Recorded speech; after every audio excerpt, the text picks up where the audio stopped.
নমস্কার বন্ধুরা, রুচির কিচেনে সবাইকে স্বাগত জানাই। তো আজকে নিয়ে এসেছি নিরামিষ দুর্দান্ত স্বাদের ঝিঙের একটা রেসিপি। এই রেসিপিটা খেতে এতটা টেস্টি হয়, না বানিয়ে খেলে বুঝতে পারবেন না। খুবই লোভনীয় একটা রেসিপি। নিরামিষ দিনে বানিয়ে নিলে সবাই এটা দিয়েই ভাত খেয়ে নেবে। শুধু ভাত না, রুটির সঙ্গেও দুর্দান্ত লাগে। তো চলুন ঝটপট করে দেখে নেওয়া যাক। প্রথমেই এখানে আমি 400 গ্রাম মতন ঝিঙে নিয়ে নিয়েছি। তো ঝিঙেগুলোকে খোসাটাকে তুলে নিতে হবে, তারপরে খুব ভালো করে ধুতে হবে। আর ঝিঙেটা ধোয়ার পরেই কাটতে হবে এইভাবে, কাটার পরে আর ধোয়া যাবে না। তো তার জন্য এইভাবে আগেই ধুয়ে নিতে হবে। আর ঝিঙেগুলো একটু বড় করে কাটতে হবে। আমি যেভাবে কেটে নিচ্ছি ঠিক এইভাবেই ঝিঙেটাকে কেটে নেবেন।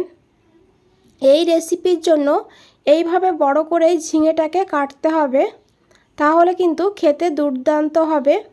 তো দেখুন বন্ধুরা, ঝিঙেটাকে কেটে নিয়েছি এখানে।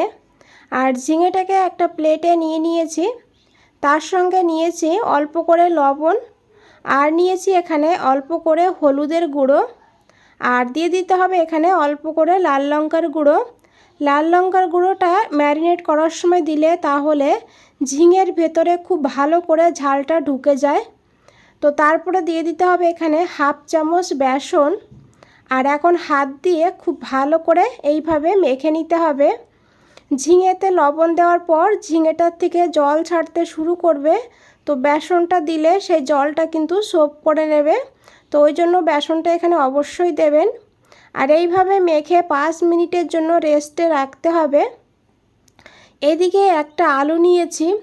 তো আলুটাকে এইভাবে পাতলা পাতলা করে তারপরে ছোট ছোট করে কেটে নিতে হবে। ঝিঙেটা কিন্তু রান্না হতে একদম টাইম লাগবে না, তার জন্য আলুটা এখানে এইভাবেই ছোট ছোট করে কেটে নিতে হবে, তাহলে আলুটাও একই সঙ্গে রান্না হয়ে যাবে। তো আলুটাকে খুব ভালো করে ধুয়ে নিতে হবে। তারপরে এদিকে একটা কড়াইতে দিয়েছি সর্ষের তেল।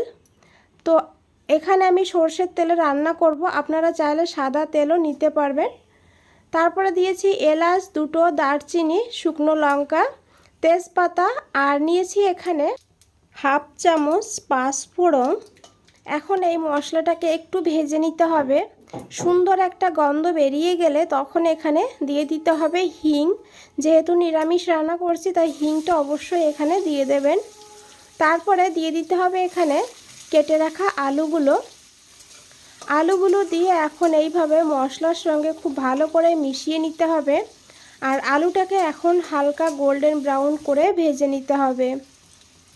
আলুটাকে ঢাকা দিয়ে দেবো, তাহলে খুব তাড়াতাড়ি ভাজা হয়ে যাবে।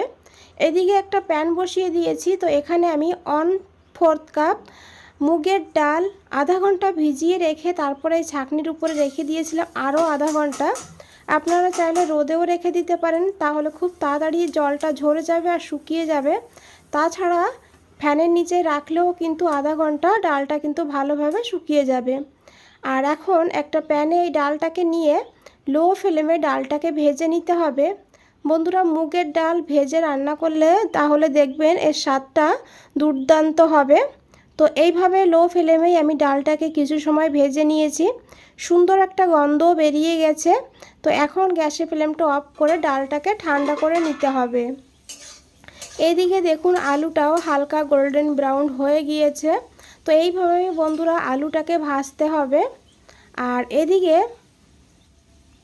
দিয়ে দেবো একটা টমেটো, ছোট সাইজের একটা টমেটো এইভাবে কেটে নিয়েছি।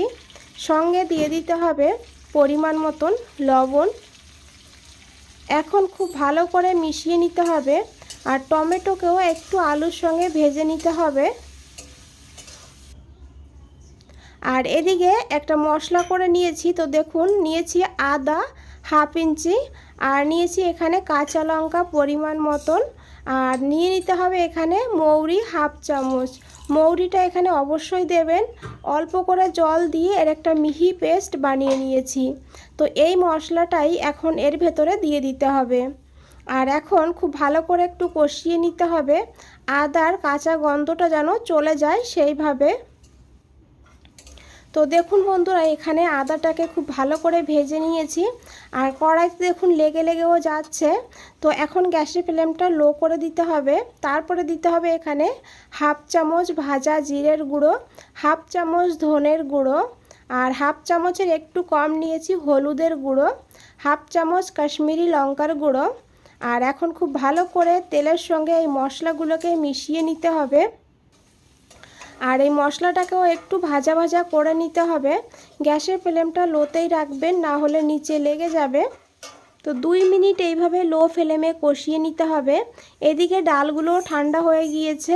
তো এখন এই ডালগুলোকে একটা মিক্সচার গ্রাইন্ডারে নিয়ে নিতে হবে। সঙ্গে নিতে হবে 2 চামচ পোস্ত। পোস্তটা এখানে অবশ্যই দেবেন, তাহলে কিন্তু টেস্টটা দুর্দান্ত হবে এই পোস্ত দেওয়ার কারণে। তো এখন প্রথমে আমি এটাকে ঘুরিয়ে নেব, একটু পাউডার বানিয়ে নেব, তারপরে একটু জল দিয়ে একদম মিহি পেস্ট বানিয়ে নেব। এদিকে দেখুন মশলাটাও বেশ ভালোভাবে কিন্তু কষানো হয়ে গিয়েছে আর আলুগুলো এখানে প্রায় 80% সিদ্ধ হয়ে গিয়েছে। তো এখন এখানে দিয়ে দিতে হবে বেটে রাখা ডাল আর পোস্ত। জারটা ধুয়ে অল্প করে জলও দিয়ে দিতে হবে। এখানে কিন্তু আর জলের ব্যবহার করা যাবে না। এই যে জলটা দিয়েছি এই জলেই রান্নাটা হবে। এখন খুব ভালো করে মিশিয়ে নিতে হবে আর এটাকে ফুটতে দিতে হবে। তো এদিকে ডালটা ফুটতে থাকুক, এদিকে নিয়েছি একটা ফ্রাই প্যান। তো এখানে দিয়েছি 1 চামচ সর্ষের তেল আর দিয়ে দিয়েছি এখানে ম্যারিনেট করে রাখা ঝিঙেগুলো। তো ঝিঙেগুলোকে হালকা গোল্ডেন ব্রাউন করে ভেজে নিতে হবে। খুব বেশি টাইম লাগবে না, 1 থেকে 1.5 মিনিট টাইম লাগবে এইভাবে এক সাইড ভাজা হতে। তো দেখুন বন্ধুরা, এইভাবে ভেজে নিয়ে তুলে নিতে হবে আর বাকি ঝিঙেগুলোও একইভাবে ভেজে নিতে হবে। তো এইভাবে একটা একটা করে ঝিঙেটাকে ভাজতে হবে, একবারে সব ঝিঙেগুলো দেওয়া যাবে না, না হলে কিন্তু ঝিঙেটা ভালো ভাজা হবে না, তো খেতেও অতটা ভালো হবে না। তো দেখুন বন্ধুরা, সব ঝিঙেগুলো ভেজে আমি তুলে নিয়েছি আর এদিকে দেখুন ডালটা ফুটতেও শুরু করে দিয়েছে। তো খুব ভালো করে মিশিয়ে নিতে হবে আর গ্যাসের ফ্লেমটা অবশ্যই লোতে রাখবেন, না হলে নিচেটা লেগে যাবে। তো তারপরে দিয়ে দিতে হবে ভেজে রাখা ঝিঙেগুলো আর ঝিঙের থেকে দেখুন কতটা জল বেরিয়েছে, জলটা কিন্তু ফেলবেন না, জলটাও দিয়ে দিতে হবে। আর এখন খুব ভালো করে মিশিয়ে নিতে হবে। বন্ধুরা, রেসিপিটা যদি একটু ভালো লেগে থাকে লাইক করে দেবেন একটা, আর শেয়ার করে দেবেন, কমেন্ট করে অবশ্যই জানাবেন আপনাদের কেমন লেগেছে। তো দেখুন খুব ভালো করে মিশিয়ে নিয়েছি। তো এখন ঢাকা দিয়ে দেব, ঢাকা দিয়ে লো ফ্লেমে 4 মিনিট রান্না করে নেব। 4 মিনিট পর ঢাকনাটা খুলে নিয়েছি। তো দেখুন কতটা লোভনীয় লাগছে বন্ধুরা, এটা কিন্তু খেতে দুর্দান্ত হয়। এইভাবে ঝিঙেটা একবারও না খেয়ে থাকলে একবার বাড়িতে বানিয়ে খেয়ে দেখুন, তারপরে আমাকে কমেন্টে জানান আপনাদের কেমন লেগেছে। তো দেখুন আমি এখানে 4 মিনিট পর ঢাকনাটা খুলে খুব ভালো করে মিশিয়ে নিয়েছি। তারপরে দিয়েছি হাফ চামচ চিনি, চিনিটা দিলে টেস্টটা ব্যালেন্স হবে। তারপরে দিয়েছি 1 চামচ ঘি, ঘিটা অবশ্যই এখানে দেবেন, ঘির কিন্তু খুবই ভালো একটা ফ্লেভার হয় এই রেসিপিতে। তো দিয়ে দিয়েছি 2টো কাঁচা লঙ্কা আর এখন খুব ভালো করে মিশিয়ে নিয়েছি। আর এখন ঢাকা দিয়ে আরও 3 থেকে 4 মিনিট লো ফ্লেমে রাখতে হবে। তারপরে গ্যাসের ফ্লেমটা অফ করে দিয়ে 5 মিনিটের জন্য স্ট্যান্ডিং টাইমে রেখে দিয়েছিলাম। তো দেখুন বন্ধুরা কতটা লোভনীয় লাগছে, একবার অবশ্যই বাড়িতে বানিয়ে দেখুন। বন্ধুরা, রেসিপিটা ভালো লাগলে অবশ্যই একটা লাইক দিয়ে দেবেন।